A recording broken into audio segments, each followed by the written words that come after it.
Standing jumps, and this, well, he's already the winner. This is the last jump of the competition for Tentoglou. That's why he's laughing and grinning. He's guaranteed the win. He's had a great series. What does his jump of honour hold for the Greek? Oh, it's big, it's big. So when the pressure was off, he was once again smack on the board, I think. Well, he's having a long, hard look. He hasn't raised the white flag just yet. Well, I think he raised it very quickly. I think we came back to him after he'd put raised it up, and lowered put it down. Yeah, so he didn't stay out for long. Ooh, maybe not, you know. What's he gone with? What's he twitching? Is he twitching? He's having a look. What? Oh!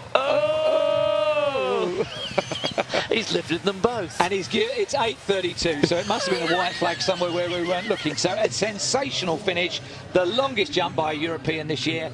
It must surely be somewhere close to the championship record as well, and a gold for Greece and Tentoglou.